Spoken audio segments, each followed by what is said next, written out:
Today's teens are teens that have gone through a number of experiences. They've lived through several wars.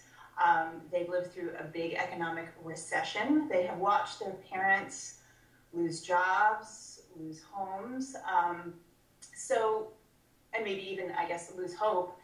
And they're also a generation of kids who've grown up on shows like Survivor and a lot of reality TV and video games. So I think a lot of people agree that the best dystopian novelists sort of extrapolate from the most sinister elements in contemporary culture and then kind of take them to their logical conclusion. And I think Suzanne Collins in The Hunger Games actually took the worst elements of, a culture at war or people at war and the intrusions of reality TV and kind of packaged them up in this fast-paced thriller.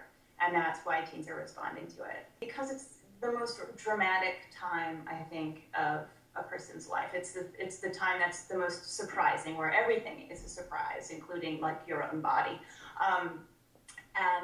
It does seem that every day is a battle for resources, for popularity, for grades, for freedom, for a lot of things. So it's a very rich and dramatic time, and it just seems that, as a writer, you want to, you want to write about the most dramatic situations you possibly can. So, I keep going back to this time, and I want to give teenagers the same sorts of reading experiences that I had. Read absolutely as much as you can get your hands on, and that includes the classics that actually I mentioned before. So let's say you did want to write a dystopian novel. I would go back to the classic dystopian novels. I would go back to 1984. And then I would also go all the way up to the stuff that's on the shelves right now. So read as much as you can. Write absolutely as much as you can. After you've written a lot, you should share, find people who are actually discerning readers with whom you can share your work.